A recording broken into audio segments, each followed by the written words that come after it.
Morning guys, welcome back to another Jungles Travels daily vlog 16th. So what are we doing today? Well, I can't actually travel today because I need to finish this car, and obviously daily vlogging, still got to work. So I decided I'm going to show you me doing a bit of work on the car. You might find it interesting, you might not, but I will be giving you somewhere tomorrow. So anyway, let's show you this. So if you remember me showing you when it came in, all the back quarter was scraped, all the back door was dented. So I've repaired all that, primed it all, and now we're just going to flat it. So what we've got basically is 1500 sandpaper, which we use wet and dry. Then we flat it wet so that we've got something for the paint to key to. Otherwise the paint will just peel off. So you have to basically score in the surface of the original paint.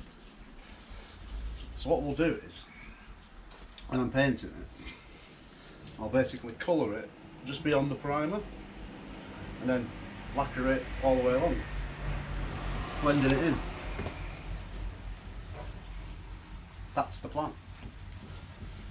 So I was hoping to go out somewhere today, but my little jolly across the moors yesterday meant I didn't get as much done on this as I wanted to. It's due to go back tomorrow, so I need to get it painted so it'll dry overnight. So that's my plan. Well, some of you might find this interesting, some of you might not. I used to find it interesting, not so much anymore. Now I would just like to travel vlog all the time, but unfortunately I've got bills to pay, so I can't do that. Got kids to feed. But who knows, one day maybe, one day. But I used to do this for a living, now it's just kind of a side hobby kind of thing. Bit of extra income. I don't really do that many jobs, to be fair. Probably 1 or 2 a month, if that. As long as it pays for the garage rent for the month, then that way I'm getting my garage for free. That's the way I look at it. Until such a point as I can get rid of the garage once I've done all my stuff in it. So I've got my own vehicles to restore, so right now I still need the space. Got that pickup outside, that's my little baby, that's another project. That should have been finished last year, but as with me it kind of got delayed. So you've got to make sure you get in all the gaps. Give it a good keying, as we call it. Key the paintwork.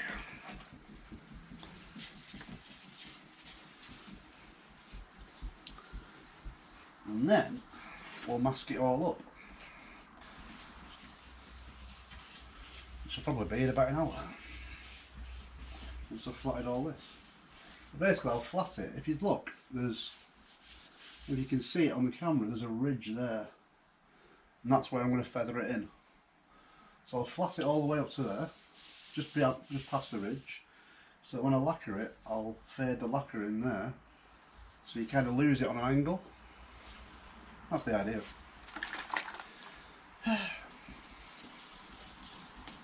Anyway, I'll crack on and I'll see you guys shortly.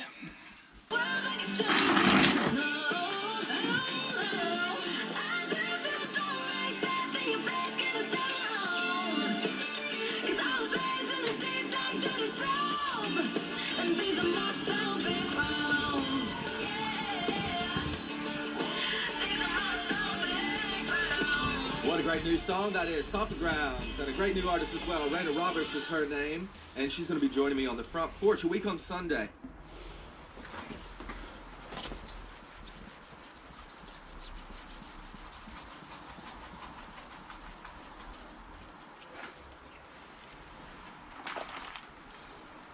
Nearly done.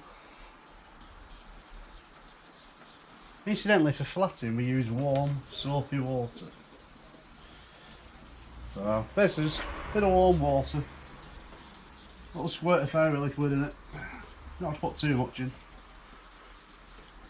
and that just sorts it out, makes it nice and easy. If you didn't put any soap in, your paper would start sticking and creasing, so it just helps you rub it along a bit better.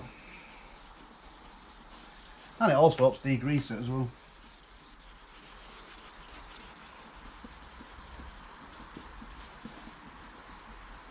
So as you say, I'm going for that line, that's where I'm going to blend it in, but I'm actually going to sand beyond it about 6 inches, 6-7 inches, because when I mask it, I'll mask it up to there, but then on the final stroke, as you'll see, I'll peel the mask off and then just feather the mask in.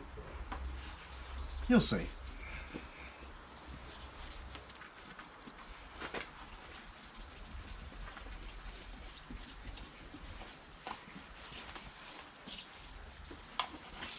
Right, I'll crack on with this, and I'll see you guys in a minute. Right, so once the car is all flatted, like so, get a bit of blue roll and dry it off. And then, once we've dried it, we can mask it up, and then we go over it with some fine scotch, grey scotch pad, just to make sure we've got all the detail in all the gaps here. This is where a lot of painters actually fail. A, they do bad masking, and B, they don't sand in the gaps enough. So over time the paint starts flicking in the gaps when water gets trapped in behind, and then eventually it starts seeping under the paintwork and starts bubbling off and lifting all the lacquer off. It won't lift the colour off, but it lifts all the lacquer off. So if you ever have a car and your lacquer starts peeling, that's because it's not been keyed enough or properly.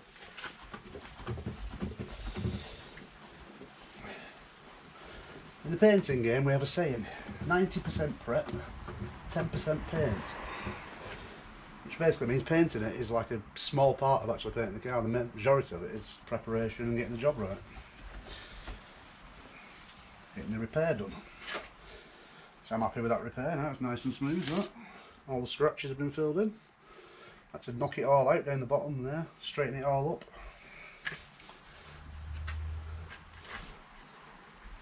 I wasn't actually going to show you me doing this, because I didn't actually think you'd be interested. But, as I can't go out anywhere, and I'm trying to do daily uploads, it's better than nothing, isn't it? I'm sure some of you will be interested in it.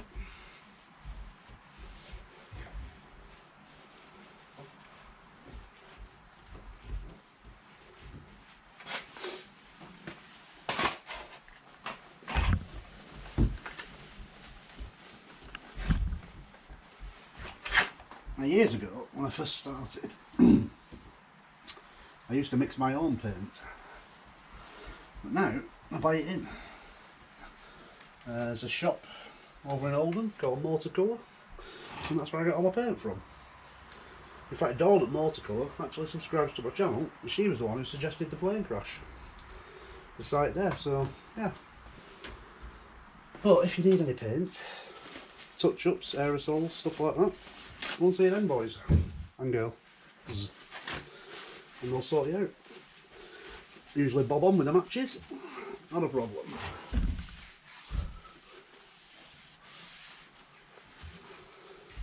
I'm not actually sure if they do mail order as well, whether you'd actually be able to ring them and they'll post it out to you. I'm sure they would do if you asked them. For a nominal fee, of course. Yeah, they can match anything. Bike colours, car colours, house colours, whatever. Right, so I need to mask it now and then just a bit of fine scotch, detail it. And then we'll paint it. Right now, let's sort the masking out. So also, before you mask,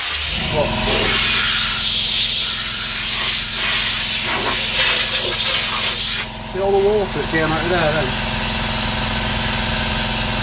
That's the fault people have as well, they don't blow it out enough.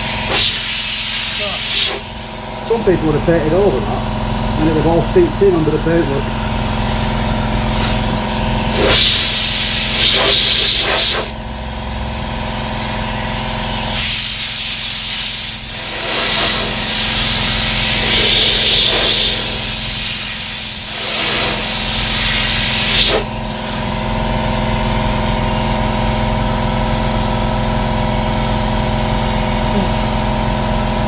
Another saying they have in the paint industry: you want a Rolls Royce finish, pay a Rolls Royce price. Everybody always wants a cheap paint job, and then they'll come to it and the quality's crap, then they start whinging.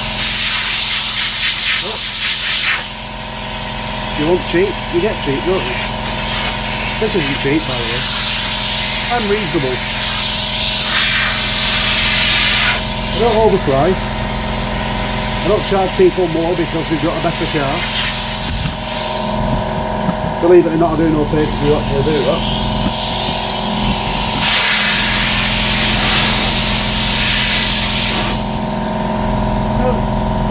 Keep it fair, keep it simple. If you look there now, you can see how it's all dull. That's because it's all flattered.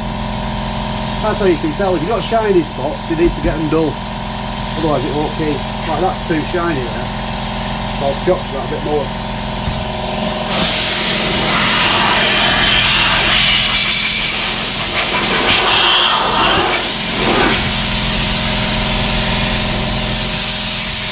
You need to blow the dust out as well. All the body full of dust.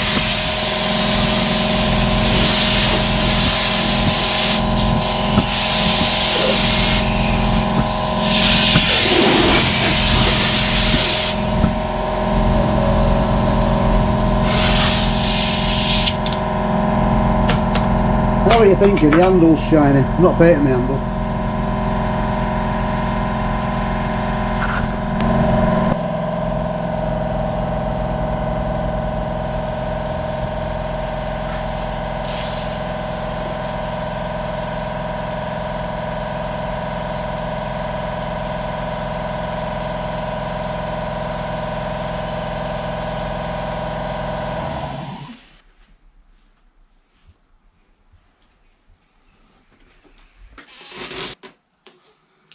I'd actually say one of my personal peeves when it comes to painting cars is bad masking.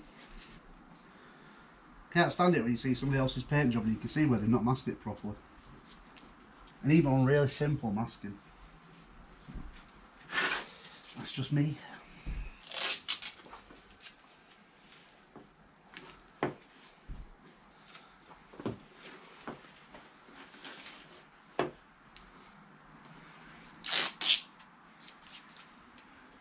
It's like when they do full resprays and they don't strip the car down properly.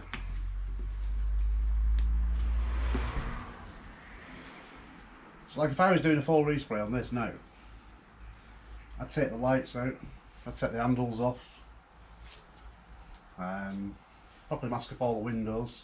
I'd actually probably take the windows down, take all the trims off. Because it's only a repair job, you don't really need to. But it's worse if it's full respray and you're changing colour and they haven't done that. And then you can see the original colour underneath. It's just like, no, come on, put a bit of effort into it. I admit I am not the best painter in the world. There are people out there who are a lot better, but there are also a lot of people out there who are a lot worse. I'm not the best and I'm not the worst. I do a decent job. I like to think so anyway.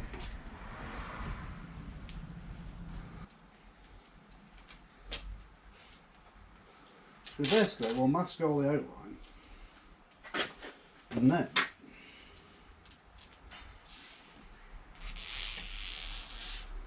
we'll cover it in polymask and then you can see where to chop the polymask.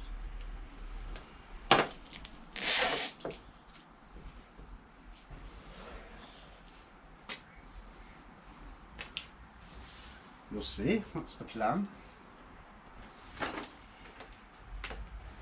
See, this is why it's also good to have nails, just to tuck it in behind the cracks and crevices.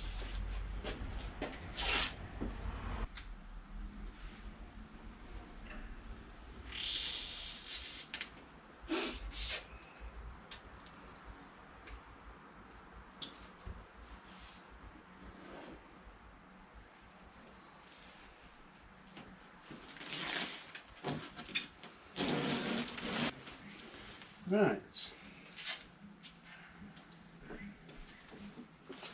Now what we can do is cover it in polymask.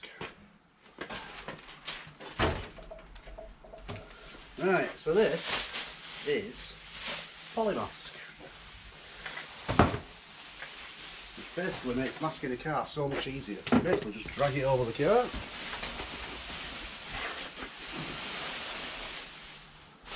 To the required length. And then chop it off and fold it out. It stops any overspray going over the car. It saves you about half a day polishing.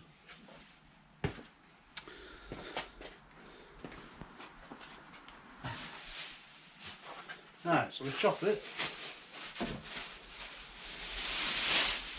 And then, when it folds out, now it does actually say on it, paint this side, because one side is more adhesive than the other. So one, it's like cling film basically. Like a big sheet of cling film.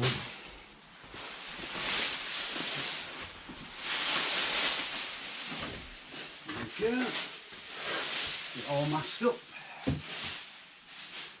I stopped off at a Texaco, bought a Slim Jim and a Coke. Like a timber roll. Right, so basically we'll cut out there now and follow the lines and then expose the paint to be area to be painted. So basically chop round where the masking is. Now I've actually got some scissors that work. Like I said, I want to go down that line there.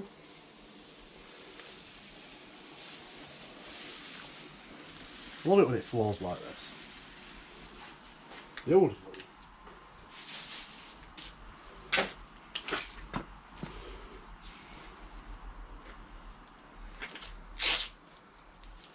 And then mask that up.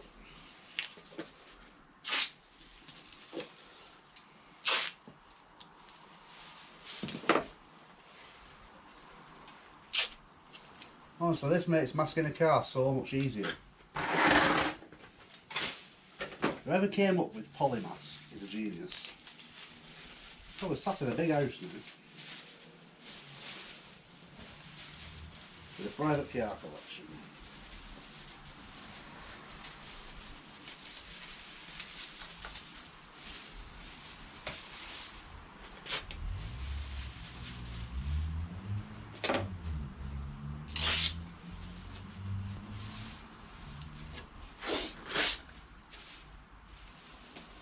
So we'll get it painted, and then, well, get it masked up, and we'll get it painted. So apologies for it not being a travel video today. Not taking you anywhere exciting, or unexciting, depending on how you look at it. But sometimes the real world has to take place. Unfortunately. Like I said, I would love to travel vlog permanently. Who knows, one day? You never know.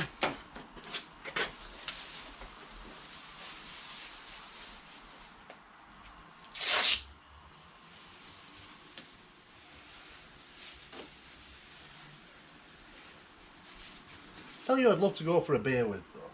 Guy Martin. Started watching his stuff a lot recently. He's just like, he has such a passion for stuff. I bet he can have a right proper laugh with Guy Martin. And he's off his tits, isn't he? Let's be honest. Anybody who rides a mountain bike in, what was it, 120 mile an hour? Mental. Absolutely mental. Right, so what we do with this bit now? Now you can buy from the paint shops what they call edging. And it's like a foam that sticks on it for when you feather edging. But an old painter just said to me once, so you don't need to buy that crap. Like, basically, you masking tape, curl it over like that. And another base along there. And that is exactly the same as the foam edging tape. And it saves you a fortune in foam edging tape. Right. See, old painters. I reckon eventually though, painting cars will be a dying trade. Like a lot of the Industrial Revolution trades that have gone by the way. Kids these days don't want to paint cars, do they? They don't want to go into garages, they want to go into offices and sit at computers and stay nice and cosy and warm with a cup of coffee outside of them. They don't want to be working in a garage when it's -10 outside and getting their hands in a bucket of water and feeling the fingers go frozen, sitting with them over a radiator. I've been there and done that. That's why when people say to me, "Isn't it cold?" I'm like, no, I worked in a garage at -10, that's cold.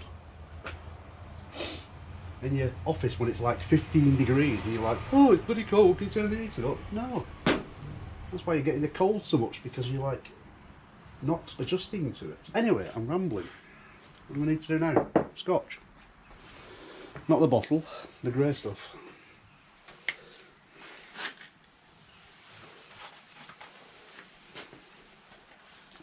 So basically, just in there. Make sure we get it behind the handle.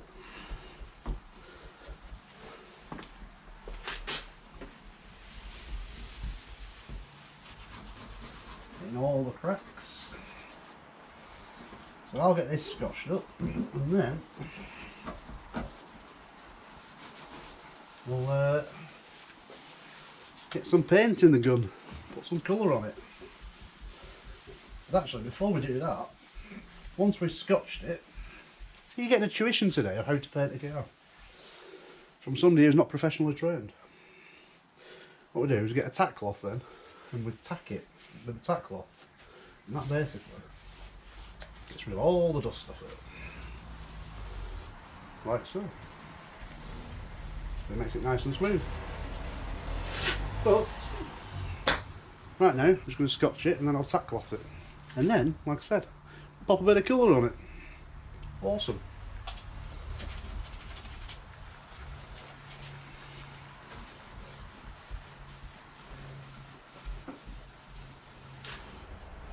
Right, I've got it all scotched. Now we just need to tack cloth it. So basically a tack cloth's like a sticky kind of cloth. It doesn't leave any residue on the paint. Also for the edging inside the door gap, I just did the same as what I did there. Because normally they use the foam tape inside the door gaps, but roll the masking tape, you don't need to.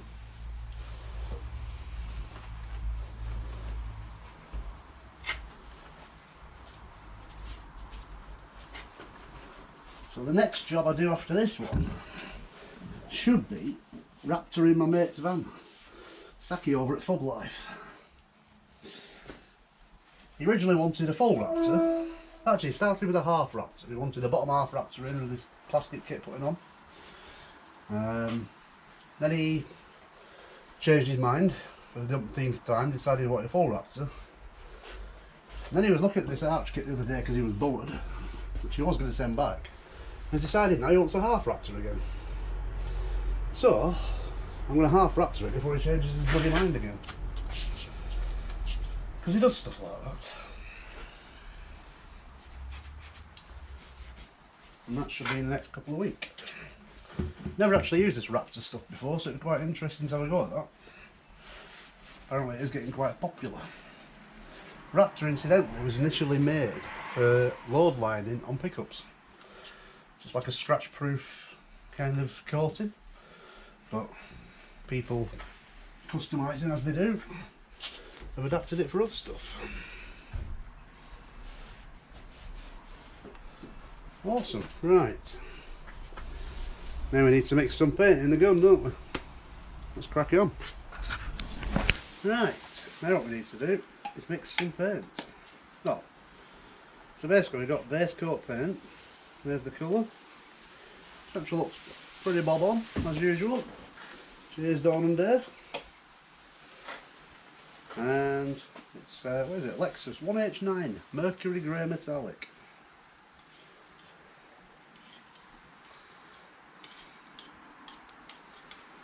So, when you buy paint, always give it a stir. Because I think the metallic's heavier than the paint, so it settles on the bottom of the tin. And some of the other colours do. Because you'd be surprised, to get this colour, there's probably about 10 different tints in there. You'll have all sorts of it. I didn't realise this until I started mixing paint myself, what goes into a colour. You can have reds and yellows and greens, all for a blue. You put black in red paint. Yeah, it's strange. But it does give you an insight, and it helps you when you're trying to match a colour. You can tint it with other stuff, because you just happen to know by hand. In fact, if I'm not mistaken, I watched a video the other week. There's a Chinese guy on the old YouTube, and he mixes his tints by the look of his eye, basically. So he seems to know what to stick in. It's pretty amazing to watch, really.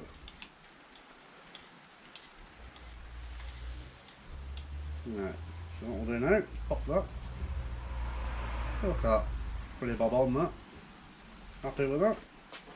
Right, let's get it in the cup and then put it in the gun. So we mix this 50-50 with thinners.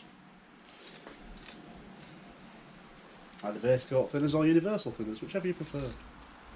Incidentally, all the techniques I'm teaching you here and showing you are just my techniques. Might not be how other people do it. Everybody has their own way of doing stuff. So pour that in up to about 5.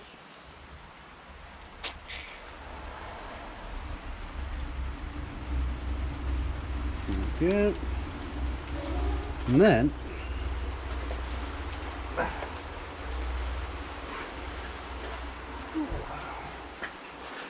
top that up with thinners up to 9 because of the taper of the cup.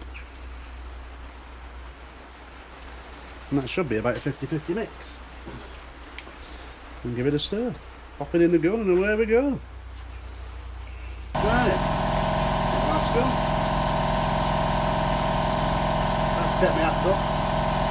Sorry about that.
This will take about 3 or 4 coats. Double the primer. I'll go with this. I will put some lacquer on it. It's a long process, I'm going to let it dry between coats a little bit. I'll be a while doing this. But the paint looks spot on. Happy with it. But it all kicks off on October 19th, which is the start of next week. So it's just on the corner, and it includes 7 days of live music and special events with your favourite country music stars. And some of them include Mitchell Tenpenny in session, a day in the life of Lindsay L on the Country Instagram, and so many more huge names, so many more huge events, plus some of the country music family right here taking over so many more.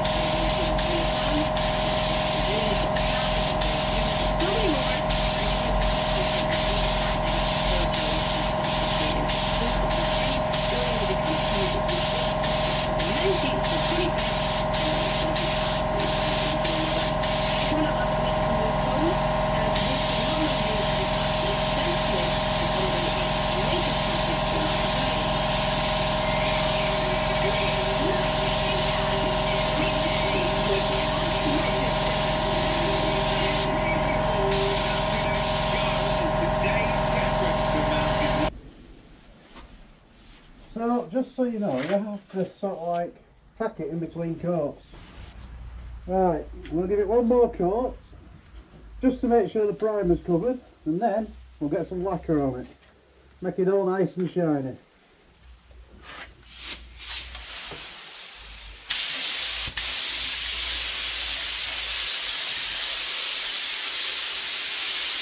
See, now everybody has their own techniques of painting. See, I generally prefer doing in strokes like that. Whereas some people prefer doing like that.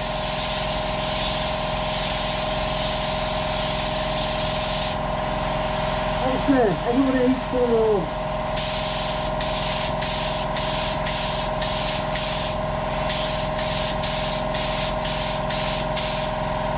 The important thing is to make sure the primer's covered. You can't see the primer through the paint. That looks pretty spot on, that.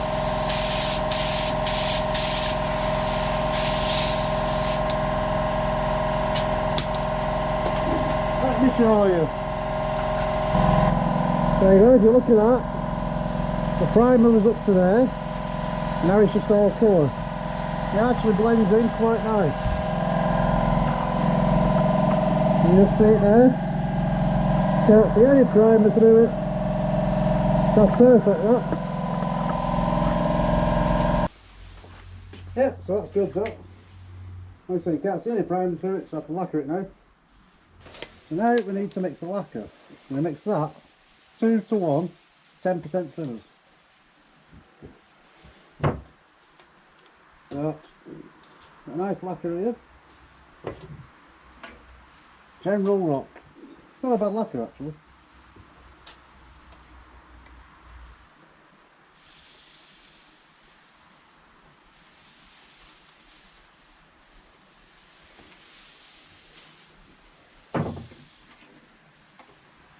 Now, a decent lacquer can make all the difference. Personally, the worst one I've ever used was the U-Pro one. Right, all that PVA glue. Absolutely disgusting. And got 2, and then 2 to 1. And mix that, put some thinners in.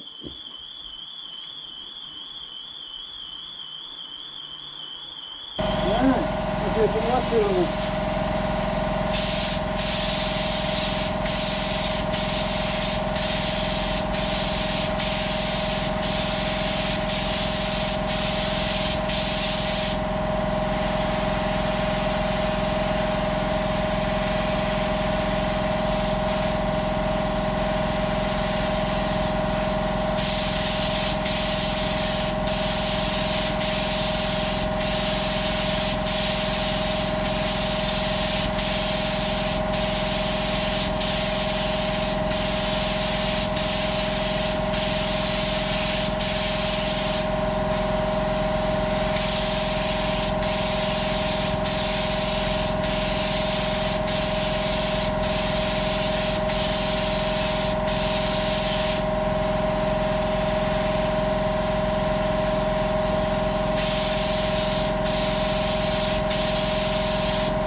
the first coat is what we call a tack coat.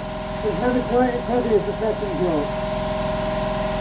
Always put your second coat on a bit heavier to give it a shine. And the first coat's just kind of a bonding coat.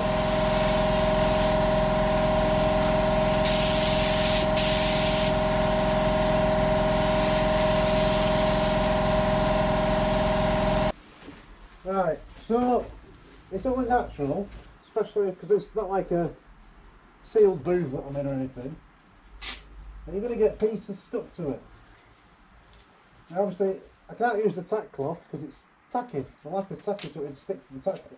So the little fleck of dirt there, you get the 2 1-inch masking tape, you just gently roll it on.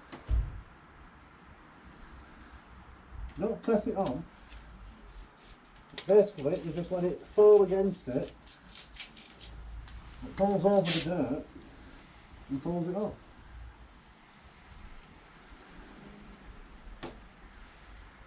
There we go. So you've got a bit of dirt stuck to the tape there.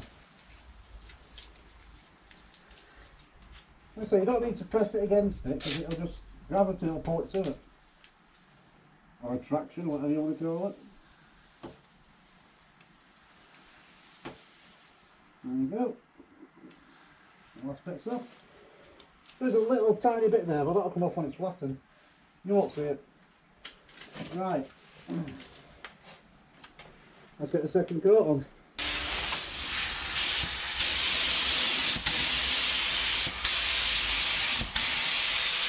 So you can go a bit heavier with the second coat now.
What we're doing now is,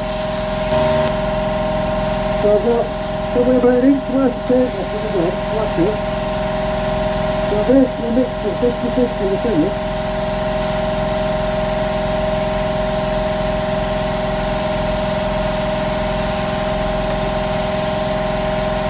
Reduce the volume going through the gun, you get the pressure, and feel the pressure.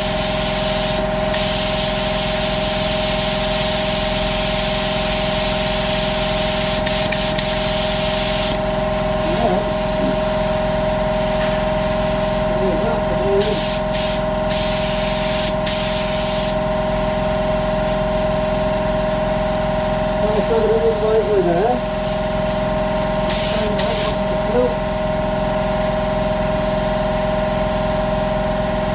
Then I'll reduce it by 50% again.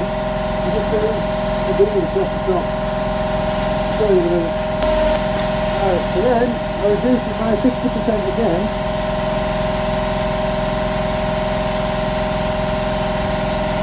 So it's basically now about 70% lacquer. Probably 20%, no, 70% thinner, about 30% lacquer. And then reduce the volume down again, so it's a fine mist.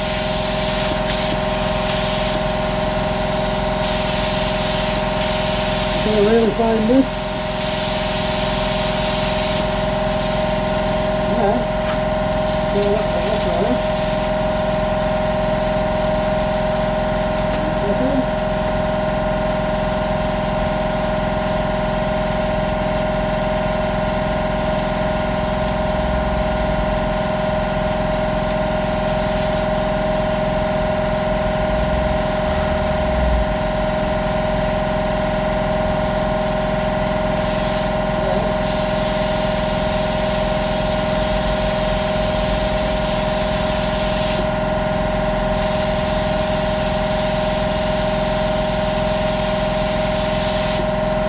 Cover that edge in.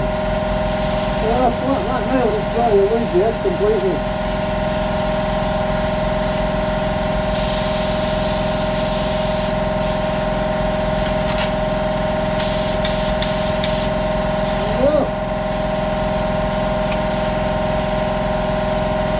Job done.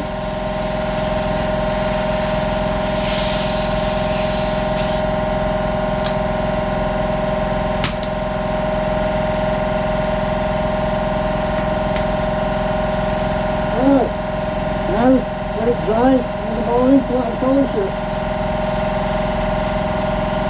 You're happy with that? I am happy, I think the customer will be happy.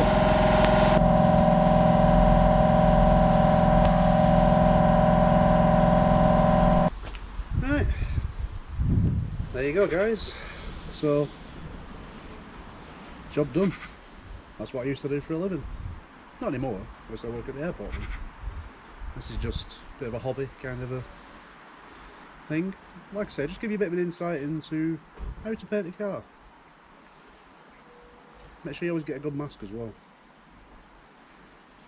Lungs, you need them. Right, I'm done now. It's about 3:15. I need to go and pick my daughter up. But thank you for watching. Hope you've enjoyed it. Hope you found it slightly knowledgeable. I know people are going to comment and say, "Ooh, that's not how you do it, this is how you do it." Everybody has their own way of doing it. That's my way of doing it. If you've got another way of doing it, that's fine. Each to their own. Anyway, thanks for watching. See you tomorrow. Adios, kids. Thanks for watching.